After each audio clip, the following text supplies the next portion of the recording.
Boa noite a todos.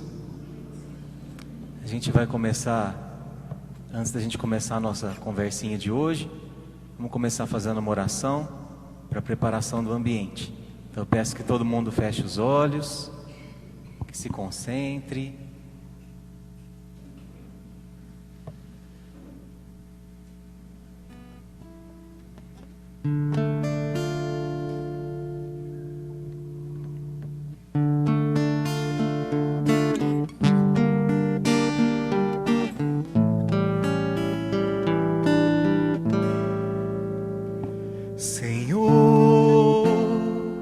Fazei-me instrumento de vossa paz.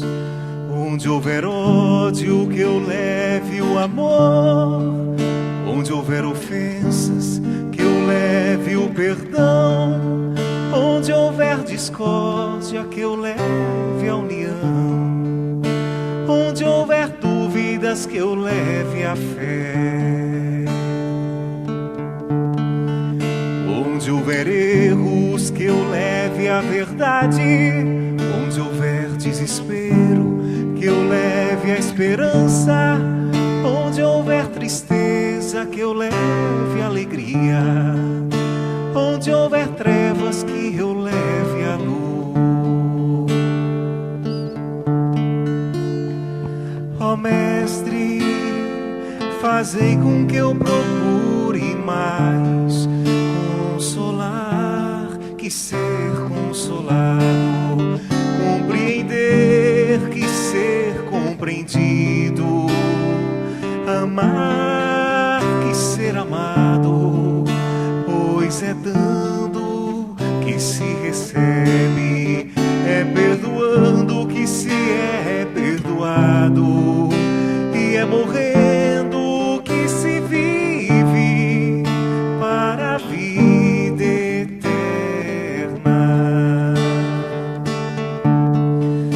Ó Mestre, fazei com que eu procure mais consolar que ser consolado, compreender que ser compreendido, e amar que ser amado, pois é dando que se recebe, é perdoando que se é perdoado, e é morrendo que se vive para a vida eterna.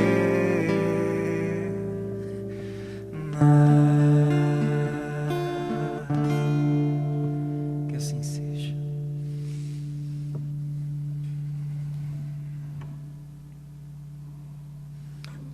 Bom, boa noite a todos. Quero dizer que é uma alegria muito grande estar aqui com vocês essa noite. Quero, para quem não me conhece, meu nome é Eduardo, tá?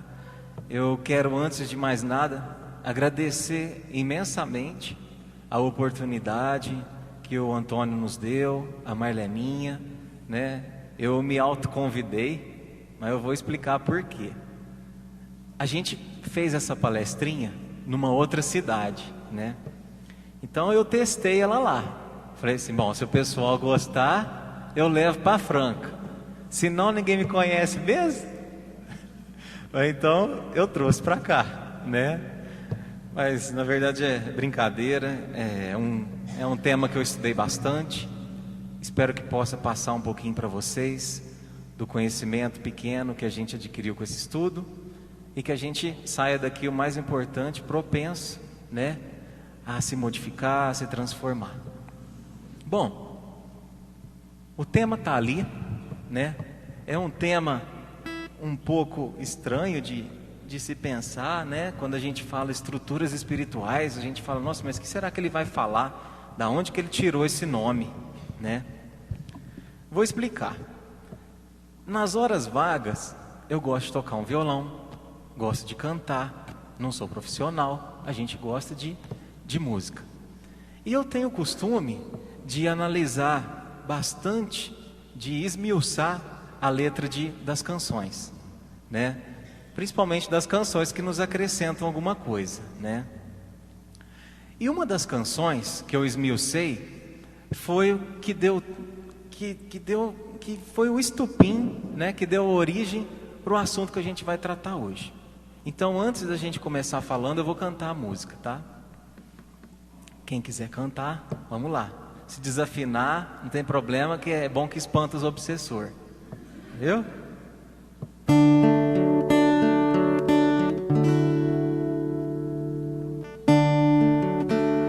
Como Zaqueu, eu quero subir o mais alto que eu puder, só pra te ver, olhar para ti e chamar tua atenção para mim. Eu preciso de ti, Senhor. Eu preciso de ti, ó Pai.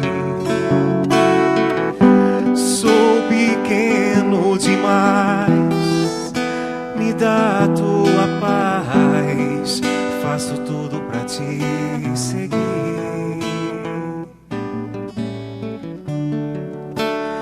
Entra na minha casa, entra na minha vida, mexe com minha estrutura, sara todas as feridas, me ensina a ter santidade.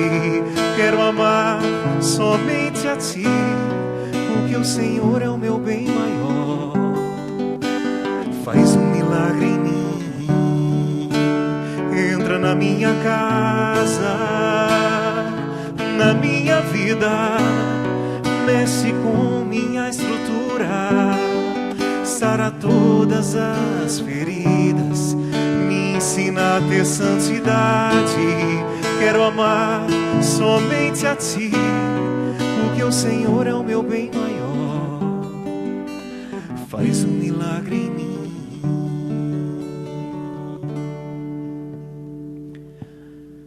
Todo mundo conhece a passagem que deu origem a essa canção, né? Que é aquela passagem de Zaqueu. Zaqueu, que era uma pessoa má vista na época, né? Era um cobrador de impostos e praticamente extorquia as pessoas, né? Tirando o pouquinho que elas tinham de forma ilegal, né? De forma violenta. Então, Zaqueu não era muito bem visto na época não, né? E ocorre que Zaqueu ficou sabendo que o homem de Nazaré ia passar por aquelas bandas, né? E ele estava muito curioso, porque por onde aquele homem passava, multidões o seguiam. E aí ele falou assim: bom, eu preciso dar um jeito de conhecer esse homem. E ele subiu no sicômoro, como todo mundo sabe. E quando Jesus passou por ali, eis que teve a grata surpresa de ser o escolhido para ser o anfitrião do Cristo, de acolher em sua casa, né? Uma coisa inesperada. Ele nunca esperava isso, pela sua conduta, pela sua fama perante a sociedade. Então, naquele momento, muito tocado pela escolha de Jesus, ele diz ao mestre, falou: ó, Jesus, neste momento eu me transformo num novo homem. Vou restituir as pessoas que eu dei prejuízo, ainda vou doar metade da minha fortuna, né? E aí Jesus, percebendo, né, o sentimento de Zaqueu naquele momento, diz a ele: eis que neste momento você se torna um novo homem, né? Eis que é a tua salvação. Trazendo a história para dentro da canção, tem um trechinho da canção que Zaqueu fala para Jesus: mexe com a minha estrutura. E esse trechinho é que deu origem a essa palestra.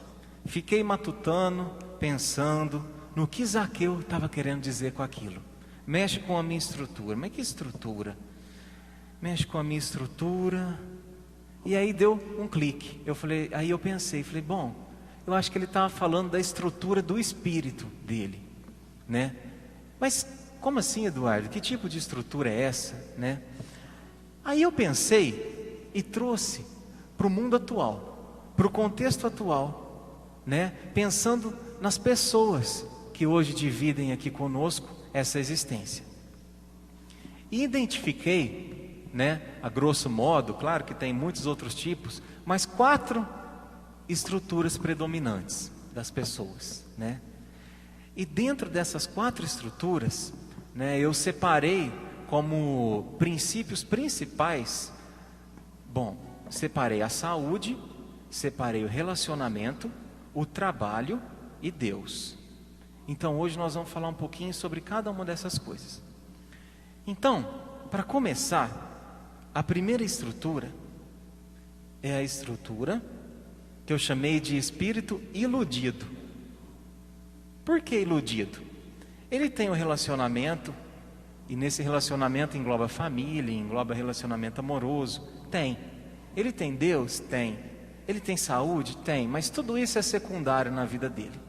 Porque o que rege a vida dele é o trabalho.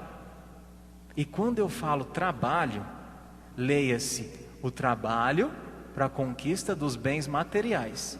Não é o trabalho espiritual. Bom, e para a gente começar a falar um pouquinho sobre esse tipo de espírito, que eu chamei de iludido, eu vou fazer uma pergunta para vocês. O que o médico, o engenheiro, um advogado, um gari, um cortador de cana, um açougueiro, um desempregado têm em comum? Eu sei que é difícil, tá? Então essa eu vou responder, mas as outras vocês vão responder. O que eles têm em comum é o objetivo de vida. Não é verdade? O objetivo de vida deles é o quê?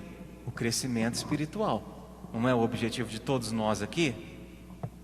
Tá, Eduardo, mas o que isso tem a ver com o espírito iludido?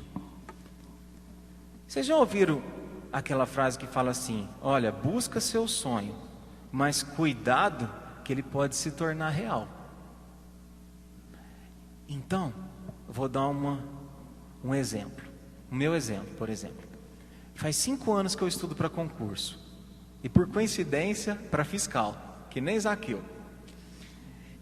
Então, eu espero que eu não seja tão odiado assim quando eu passar.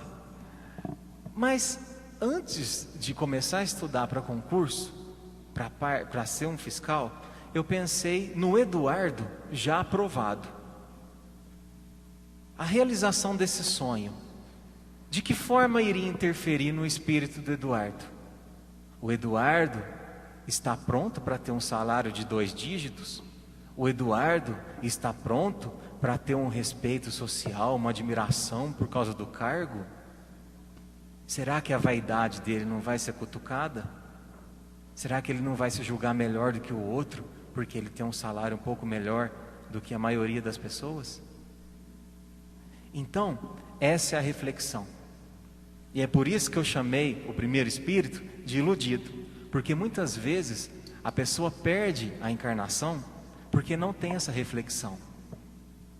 Ele não reflete, ele busca desenfreadamente angariar os bens, juntar os bens, sem pensar nas consequências para o espírito, né? Então, eu falo que, por exemplo, para mim, quando eu comecei a estudar, eu não tinha nem noção disso que eu estou falando. E ao longo do tempo, eu comecei a trabalhar isso no meu espírito, né? Ainda tenho muito para aprender, mas eu sempre falo que o maior prêmio para mim, de estudar para concursos, foi a questão muito além da aprovação, que eu sei que vai vir, mas da transformação do meu espírito. Por quê? Porque eu aprendi a ter humildade. Quer dizer, estou aprendendo, mas você toma cada buchada, então você tem que aprender a humildade, você tem que aprender que tudo tem seu tempo, a paciência. Você tem que aprender que tem pessoas que às vezes estão menos preparadas do que você e passam na sua frente, porque não é o seu momento, é o tempo de Deus. Então isso tudo vai servindo para quê? Para nos modificar, para burilar o nosso espírito. Então, foi um propósito positivo para mim. Hoje eu enxergo como uma coisa positiva e eu espero não me iludir, Porque eu estou trabalhando o meu espírito para poder, no momento em que eu conquistar essa vaga, esse cargo, poder exercer de uma forma que eu não julgue eu melhor do que o outro. Que ao eu entrar num carro ou ao eu entrar num local, eu não olhe para o outro como um ser inferior, né? Ou de cima de um palanque, como a gente vê, né? Muito por aí. Bom, essa primeira estrutura aqui é meio chatinha, mas as outras vão ser mais legais. A segunda que eu coloquei é o espírito carente de auto-amor, tá? Por que eu chamei ele de carente de auto-amor? Ele tem saúde? Tem. Ele tem Deus e ele tem o trabalho. Mas o que rege a vida dele é o relacionamento. O principal na vida dele é o relacionamento. E ai se ele não tiver alguém para esquentar os pés dele de noite, debaixo das cobertas. Ele sofre, ele chora, ele diz que ninguém ama ele, que ele é solitário, que Deus não gosta dele, que nada dá certo. E por que eu chamei esse espírito de carente de auto-amor? Porque na verdade, esse espírito tem a grande dificuldade, a grande falha de delegar ao outro a tarefa de trazer para ele a felicidade. Como se o outro fosse surgir na minha vida e trazer de bandejinha a sua felicidade, né? E por que carente também de auto-amor? Por que ele não se ama? Por que eu não me amo? Geralmente a gente não se ama por dois motivos. Primeiro, porque eu tenho preguiça de olhar para dentro de mim. E segundo, que é o mais comum, principalmente para nós espíritas, é que a hora que eu começo a olhar para dentro de mim, eu começo a descobrir coisa que eu não gosto. Eu começo a ver que o Eduardo não é aquele cantor do centro, que é bonzinho, que canta, que cumprimenta todo mundo, porque ele ainda tem muitas dificuldades. E aí, quando a gente se depara com algo que a gente não gosta, o que a gente faz? Joga embaixo do tapete. E deixa mais para frente, não vou mexer mais nisso aí não, Deus me livre, né? E a gente não cresce. Porque se nós não nos amarmos no sentido de encarar as nossas dificuldades, os nossos vícios, as nossas más tendências, como é que eu vou melhorar? Se eu não jogar as cartas em cima da mesa e encarar o ser que sou, como que eu vou melhorar? Como que eu vou crescer? Né? Mas, trazendo para a parte do relacionamento amoroso, que é uma coisa mais comum que a gente vê por aí, o casamento, a gente ouve muito as pessoas falarem assim: ai, quero casar com fulano, quero casar com ciclano. Por que você quer casar? Eu quero casar para ser feliz. Coitado. Faz 1 ano e meio que eu casei. Eu sou muito feliz, graças a Deus. Mas eu falo uma das maiores certezas que eu tenho na minha vida: não foi o casamento que me fez feliz. Não é o casamento que me faz feliz. Casamento não faz ninguém feliz.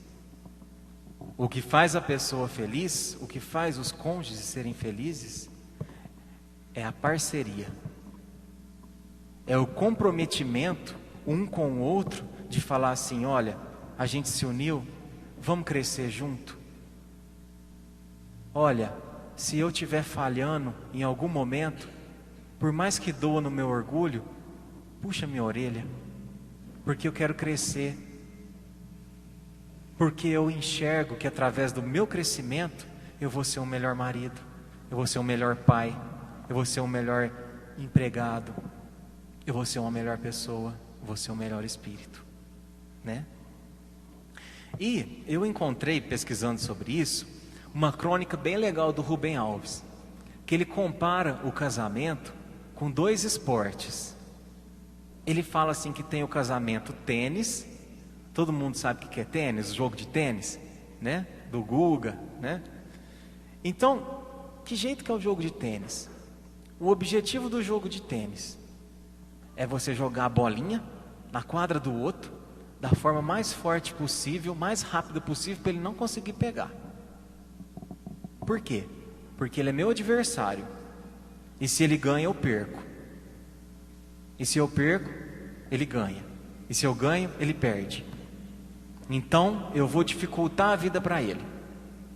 Eu jogo a bolinha da amizade, do companheirismo, da tolerância, da paciência, de forma mais forte possível, para ele não pegar. Por quê? Porque ele é meu adversário. Eu não tolero que ele brilhe mais do que eu. Eu não tolero que ele tenha mais amigos do que eu, que a minha família goste mais dele do que de mim. Infelizmente a gente vê alguns casamentos assim, alguns relacionamentos assim. Mas tem a parte boa também da comparação. Ele fala assim, que também tem o casamento frescobol. Todo mundo já jogou frescobol? É aquelas raquetinhas que geralmente o pessoal leva na praia, no campo, onde umas raquetinhas de madeira. E aí o objetivo do jogo é não deixar a bolinha cair. Porque se a bolinha cair, os dois perdem. E se a bolinha não cair, os dois ganham.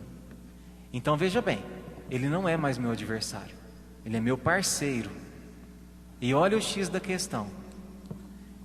Eu vou tomar o cuidado, a cautela, da melhor forma possível, para jogar a bolinha para ele de uma forma mansa, de uma forma bem colocada. A bolinha da paciência, a bolinha da compreensão, a bolinha da tolerância. Por quê? Eu quero ganhar junto com ele, né? Olha a diferença. Bom, nossa terceira estrutura é a estrutura do espírito não evangelizado.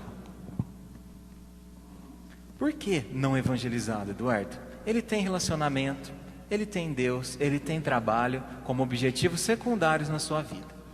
E o objetivo principal é o quê? É a saúde.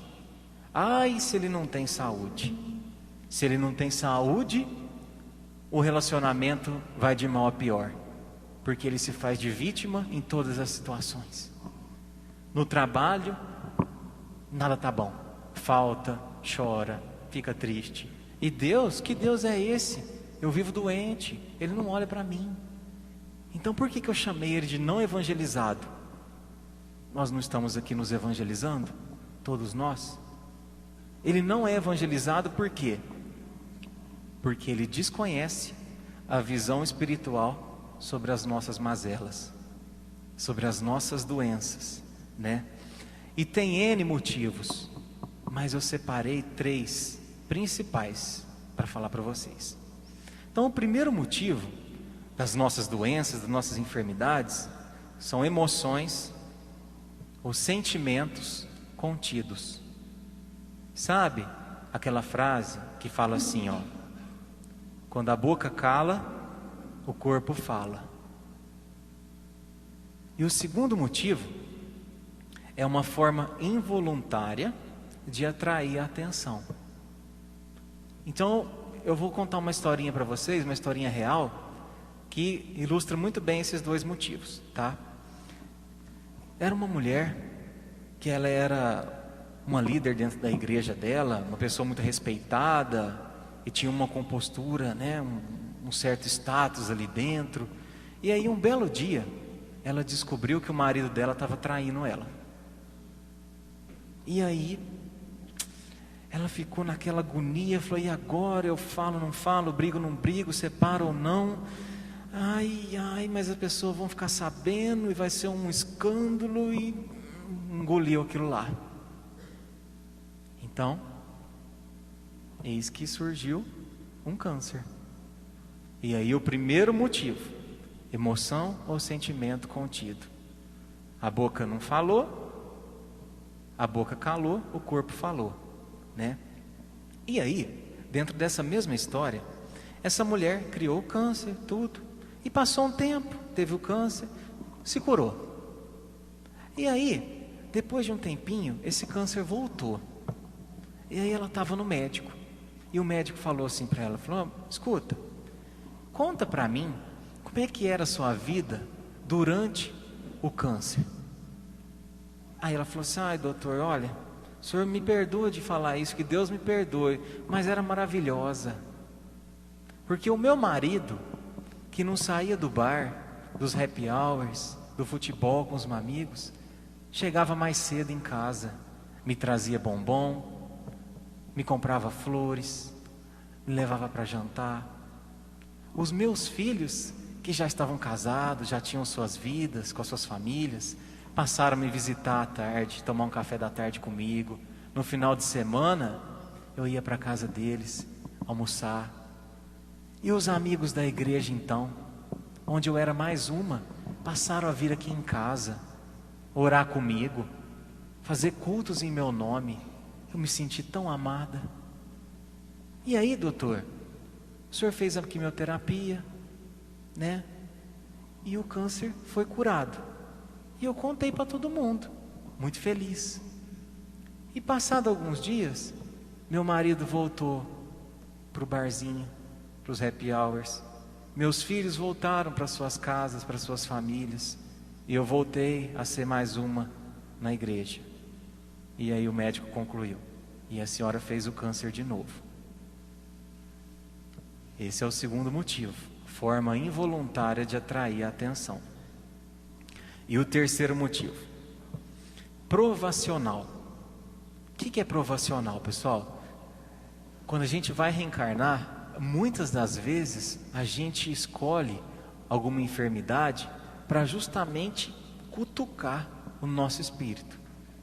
Sabe aquela historinha que a vovó da gente falava, que quando a água bate na poupança a gente aprende a nadar?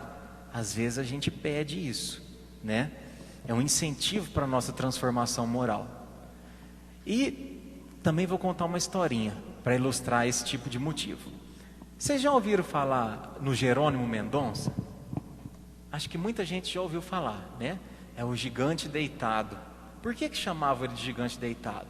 Porque ele praticamente só movia do pescoço para cima, né? Tinha uma tetraplegia e rodava o Brasil inteiro levando os conhecimentos espíritas, né? Foi uma pessoa divulgador da doutrina que trabalhou sem cessar até o último dos seus dias. Só que a vida do Jerônimo não foi sempre assim, não. Quando ele tinha uns 16 anos, 17 anos, ele era um esportista, um jogador de futebol, era um rapaz bonito, forte, né? Popular, muito vaidoso, muito narcisista. E aí, todo dia de manhã, ele se olhava no espelho do banheiro, batia no rosto, falava: "Ê, Tarzan, mas você tá bonitão, hein?" Batia e falava: "Ê, Tarzan, mas você tá fortão, hein?" E assim fazia todos os dias. E aí um dia, a tia dele, que era espírita, convidou ele para ir numa palestrinha, né? E aí ele não gostava muito daquilo, mas não queria contrariar a tia. Falou: "Vou nesse trem, vai." E pegou e foi. E no finalzinho da palestra, como de costume, havia a leitura da comunicação do dia, né? A psicografia. E aí naquela noite, os médiuns da casa chegaram para o presidente e falaram: "Ó, presidente, hoje a psicografia que a gente recebeu está muito esquisita. Eu acho que não era bom a gente ler, não, porque esse aqui está com cara de espírito zombeteiro. Então, o que o senhor acha?" O espírito falou que era para ler, né? E o presidente, ele sabia muito da competência dos médiums da casa e do mentor, que ratificou que deveria ler, né? Ele falou: não. Se vocês têm um trabalho muito sério, o mentor da casa disse que era para ler, então a gente vai ler. Falei: "Tá bom." E o Jerônimo lá no fundinho do centro. Aí o pessoal chegou e falou: "Pessoal, é o seguinte, tem uma mensagem aqui hoje, vocês não estranham não o teor dela, mas o espírito que comunicou falou que o destinatário ia saber que era para ele. Então vamos ler. Pegou lá e leu: "Querido Tarzan,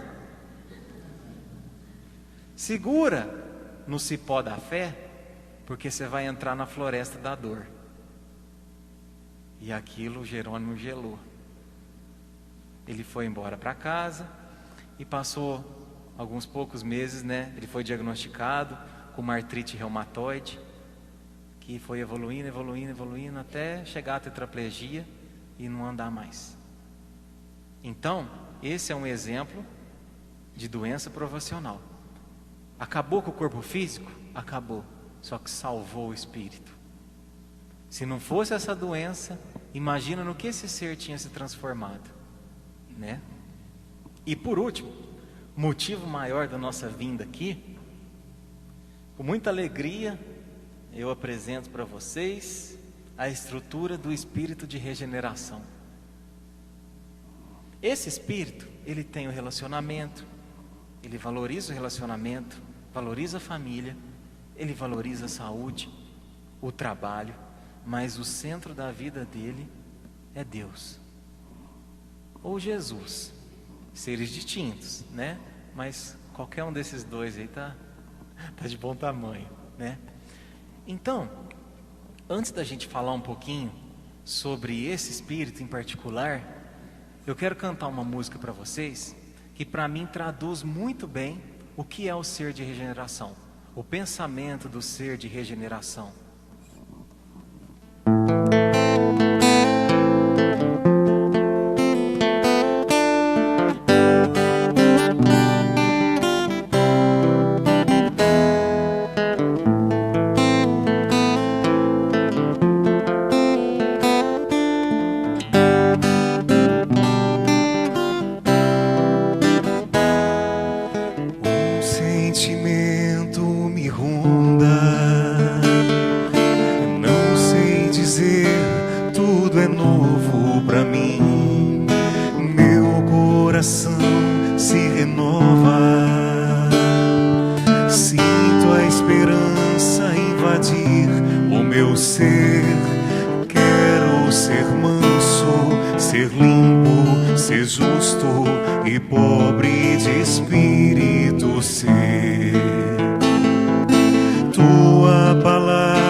Por que eu escolhi essa música? Porque para mim, especialmente o refrão dela, sintetiza perfeitamente o pensamento do espírito de regeneração. Por que espírito de regeneração? Todo mundo sabe da transição que está ocorrendo, de mundo de expiação e provas para mundo de regeneração. Um mundo onde predomina o bem, tá? Então, para fazer jus a este mundo, temos que nos transformar em espírito de regeneração, estrutura de espírito de regeneração. Então, vamos comigo no refrão, olha só. Eu ouvi tua voz, teu falar me encantou. É um espírito que tem capacidade de ouvir. É um espírito que tem olhos de ver. É um espírito que ouve Jesus nas entrelinhas da vida. Não é um espírito que tem uma visão assim, encabrestado, que a gente fala, né? É uma visão ampla, que numa enfermidade, que numa dificuldade, ele não enxerga um castigo, mas ele enxerga uma oportunidade. Que seguir, caminhar que saber para onde eu vou. Então, o espírito de regeneração é um espírito que reflete, é um espírito que busca um propósito para a vida. Ele não simplesmente toca o barco. Como é que tá? Tá levando, tá tudo certo. Ele sabe para onde esse barco vai. Ele tem um norte traçado. E o norte dele é o progresso, é o crescimento espiritual. Eis-me aqui, minha dor serenou. Por que a dor serenou? Porque ele consultou com um médico de alma, chamado Jesus. E o médico prescreveu o medicamento do espiritismo. Mas tem vários medicamentos. Tem o medicamento do catolicismo, tem o medicamento do protestantismo. Então, por exemplo, para mim, se eu estou com uma dor de cabeça e eu tomo uma Neosaldina, é a mesma coisa que tomar farinha. Agora, se eu tomo um Dorflex, sara minha dor de cabeça. Tem outras pessoas que se dão melhor com a Neosaldina. E as religiões é a mesma coisa. Temos que parar com essa bobeira de perder tempo criticando a religião. Todas as religiões é um remédio diferente, do mesmo médico, do médico Jesus, né? Então, além dessas características que falam na música, temos ainda Santo Agostinho, que cita no Evangelho as características dos espíritos de regeneração. São duas principais: são espíritos calmos e espíritos convalescentes. O que é essa palavrona? Convalescente significa alguém que está se recuperando de uma doença. E não é a gente? Por quanto tempo estivemos doentes? Que doença, Eduardo? Com os vícios morais, com o egoísmo, com o orgulho, com a raiva, a cegueira espiritual. Só enxergo aqui na frente, não enxergo com amplitude, né? E vamos falar um pouquinho da calma. É fácil ter calma? Não é fácil. Por que não é fácil? Porque a calma, a paz de espírito, para a gente ter ela, muitas das vezes a gente tem que empurrar o orgulho de lado. E no nosso mundo de hoje, parece que o orgulho e que a razão, a gente está certo, é um meio de sobrevivência. Eu gosto de uma historinha que fala o seguinte: tinha dois senhorzinhos indo para uma festa. Era uma festa na zona rural, numa chácara, que eles já tinham ido uma vez, há muito tempo atrás. E aí, eles estavam lá andando com seu carrinho, tal, e chegou numa bifurcação, numa encruzilhada.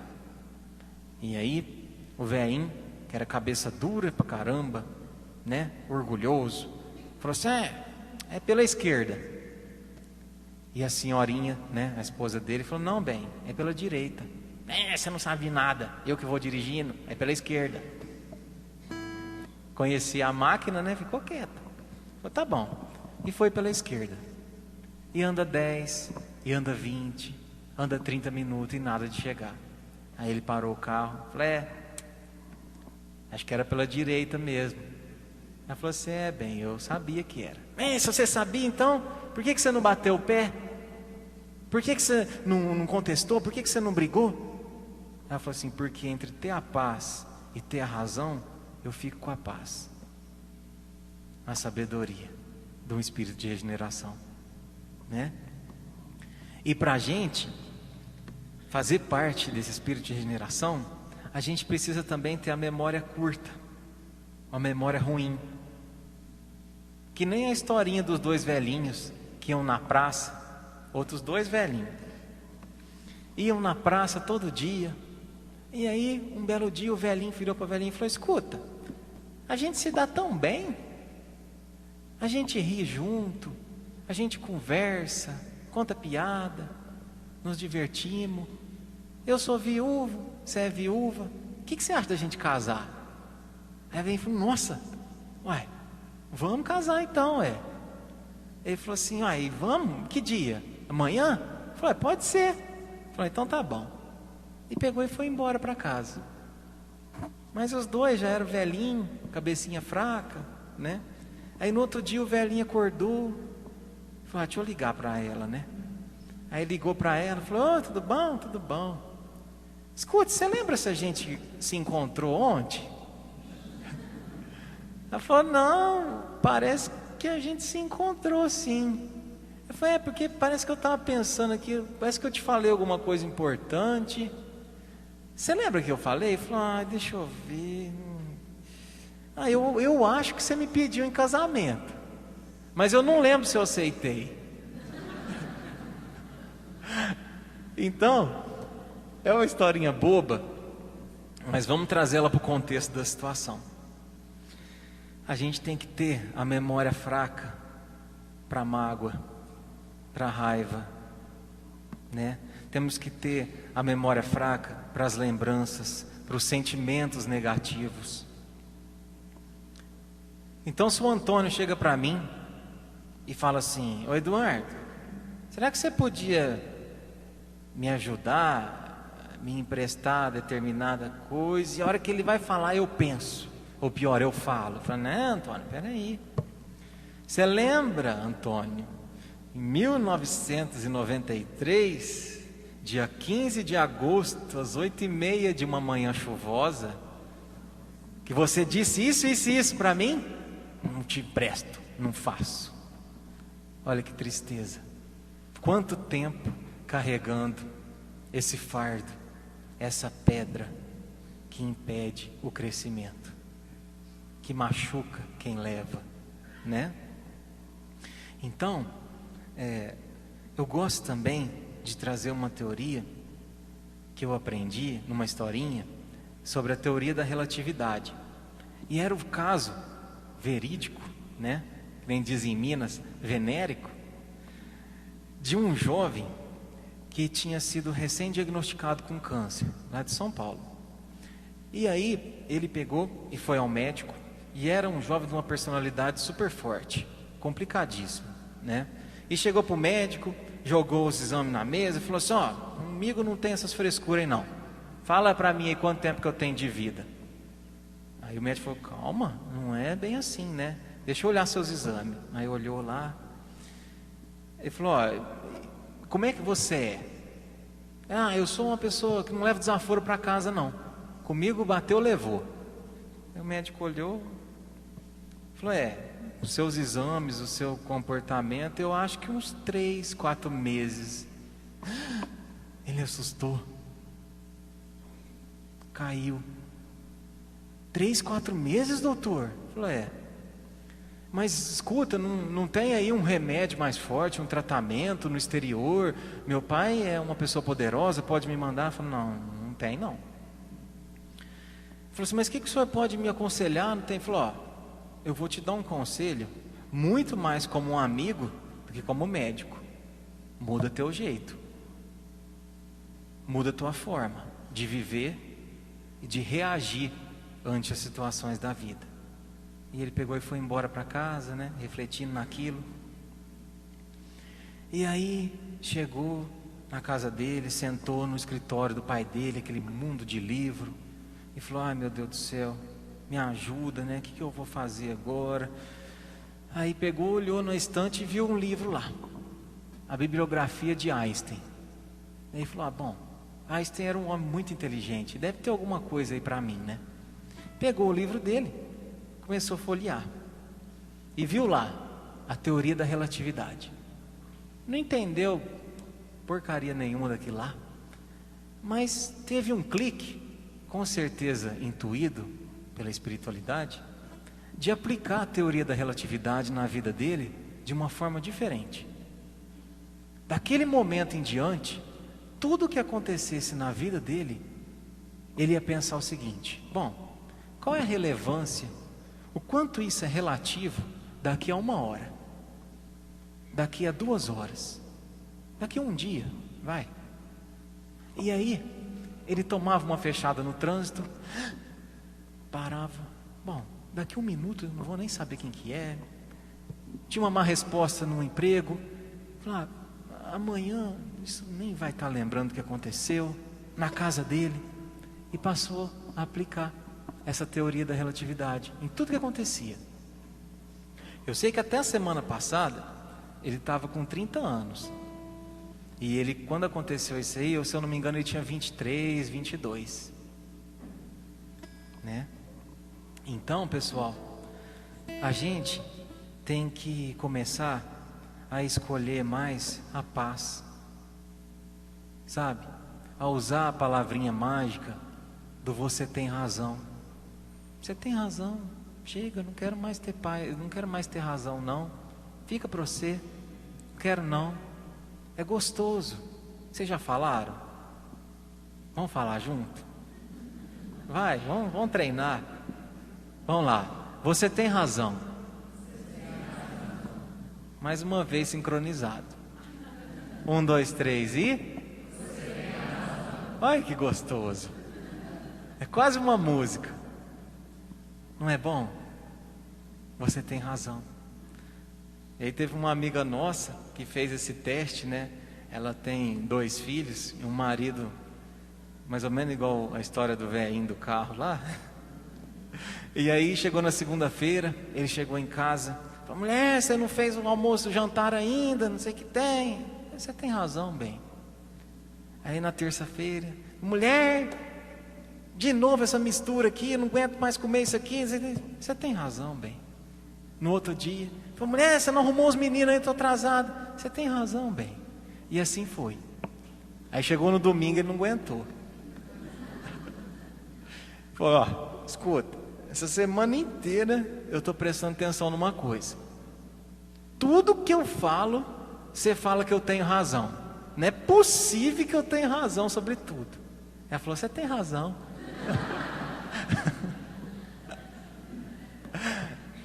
Então é isso, pessoal. A gente tem que viver mais leve. Chega de ficar procurando pelo em ovo. É que nem tem aquela música do Fagner, chama Canteiros, e o refrão dela é o seguinte: eu ainda sou bem moço para tanta tristeza. Deixemos de coisa e cuidemos da vida, se não chega a morte ou coisa parecida e nos arrasta moço sem ter visto a vida. Vamos pensar. Eu ainda sou bem moço para tanta tristeza. Eu estou no começo, estou no princípio do progresso espiritual. Eu sou bem moço, eu vou ter mais paciência com os meus erros, com os meus irmãos que erram. Deixemos de coisa, para de frescura, de brigar por causa de picuinha, uma meia no chão. Gente, não vamos perder tempo com isso não. Cuidemos da vida, cuidemos do progresso. Vamos nos preocupar em progredir, em crescer, o que vale a pena, o que não vale. Porque senão chega a morte, ou coisa parecida, e nos arrasta moço sem ter visto a vida. E aí, é onde o filho chora e a mãe não vê. Porque a gente está aqui, nessa situação hoje, totalmente favorável ao nosso crescimento espiritual. Quantas pessoas têm a oportunidade de estar aqui com a gente nesse momento, esclarecendo o espírito, aprendendo, batendo um bate-papo. Nós somos muito privilegiados, né? E aí, às vezes, né, pode estar passando na cabecinha de vocês, Eduardo, mas você vive num mundo muito fantasioso, tudo é bom para você. As coisas não é assim não. Você fecha os olhos para os problemas do mundo? Não é que eu fecho os olhos, é que eu me permito ter uma visão diferente, uma visão otimista. Eu me permito olhar as coisas com os olhos do Espírito, né? Eu foco no que o de bom a vida oferece, né? É igual tem a música lá. Hoje a gente está falando muito de música, né? Tem a música do Gonzaguinha. Viver e não ter a vergonha de ser feliz. Eu não tenho vergonha de ser feliz. Eu não tenho vergonha de ir na contramão da sociedade. Eu não tenho vergonha de não me apegar às coisas negativas que estão acontecendo. Ah, Eduardo, você não vê os terroristas, a corrupção, você não vê os acidentes? Eu não vejo isso não. Eu faço de tudo para não ver. De vez em quando a gente vê, né? Acaba chegando a gente. Mas não me contamino com isso, porque eu sei que o mal é barulhento que nem uma escola de samba, e o bem usa pantufa, ele é silencioso. Então procuro focar no que de bom me agrega. Se eu vou ver um filme, se eu vou ler um livro, se eu vou ter uma conversa, procuro ter coisas boas que acrescentam, que vai criar uma vibração, uma energia positiva. Eu falo que eu nunca vi tanta gente boa igual eu estou vendo ultimamente. E olha que eu ainda sou muito atrasado, mas bastou modificar um pouquinho a vibração, se propor a modificar, que a gente começa a atrair coisas boas para a nossa vida. Voltando na música, cantar a beleza de ser um eterno aprendiz. Como é gostoso a gente ser um aprendiz. Olha, a expectativa do que vamos vir a ser. Como é bom, porque se hoje eu melhoro 1 centímetro, amanhã eu já percebo quanto isso fez diferença na minha vida. E como é gostoso crescer. A gente tem que ser fã de nós mesmos, viu, gente? Quando a gente deixa de falar alguma coisa negativa, quando a gente modifica uma conduta, a gente tem que, vibrar. Temos que ser nossos incentivadores. Olha, o Eduardo de ontem não fazia isso, hoje ele fez, que coisa boa. Ou deixou de fazer, né? Eu sei que a vida devia ser bem melhor, eu sei dos problemas, tudo. E será. Olha a postura otimista. Quando a gente olha para a vida com otimismo, o universo conspira ao nosso favor. E isso é verdade. Isso não é espírita só. Isso é universal, é uma verdade universal. Se você tem otimismo, tudo na sua vida se transforma. Só que tem que ter um exercício constante, né? Buscando coisas para te fortalecer no seu dia a dia, para sustentar esse otimismo. Eu sei que a vida devia ser bem melhor e será, mas isso não impede que eu repita. É bonita e é bonita. A vida é linda, é maravilhosa, é bonita. Por quê? Porque eu escolhi que ela vai ser assim. E um homem, há 2000 anos atrás, falou assim para a gente: vós sois deuses, eu sou o Deus da minha vida. Ninguém escolhe por mim. Eu escolho o que vai entrar e o que vai sair do meu ser. Eu tenho esse poder. O Filho do Homem me diz que eu tenho. Então, nossa conversa é essa. Vou fazer uma música aqui para a gente refletir sobre tudo que foi falado nessa noite. Peço desculpas por alguma falha. Espero sinceramente, de todo o coração, que vocês saiam daqui dispostos a não perder mais tempo. Seguro na mão de cada um aqui e convido para, junto comigo, tomar o ônibus, comprar o ticket para o mundo de regeneração. Nós precisamos nos unir. E a modificação, a transformação começa dentro de cada um de nós.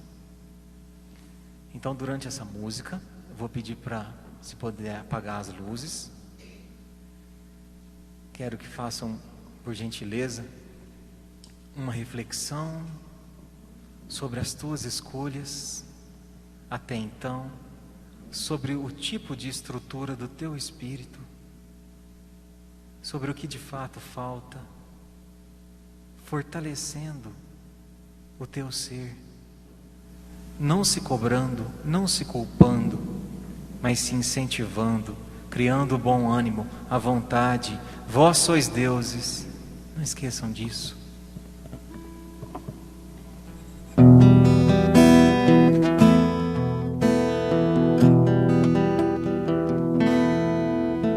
Um certo dia um homem esteve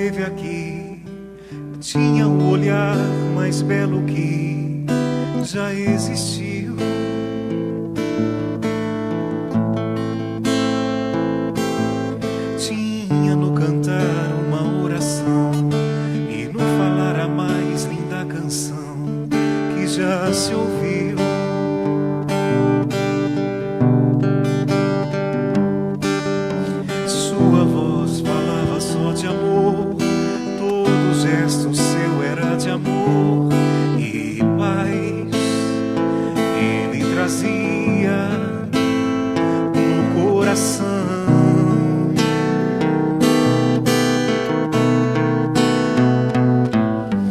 Ele pelos campos caminhou, subiu as montanhas e falou do amor maior.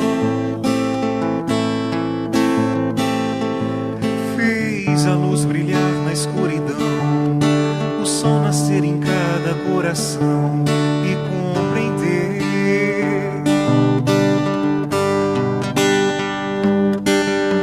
que além da vida que se tem, existe uma outra vida além. E assim, morrer, nascer, morrer não é o fim.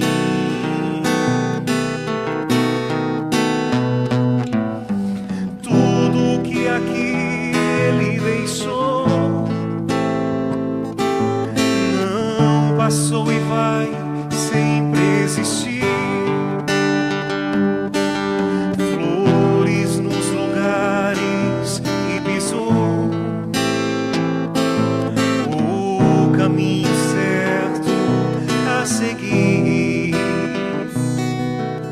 Eu sei que um dia ele vai voltar e nos mesmos campos procurar o que plantou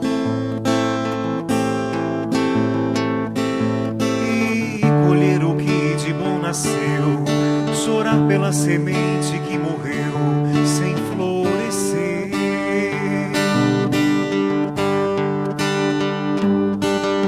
Mas ainda é tempo de plantar, fazer dentro de si a flor do bem crescer, pra lhe entregar quando ele aqui chegar.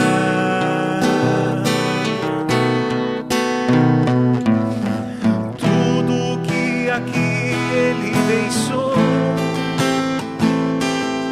não passou e vai sempre existir.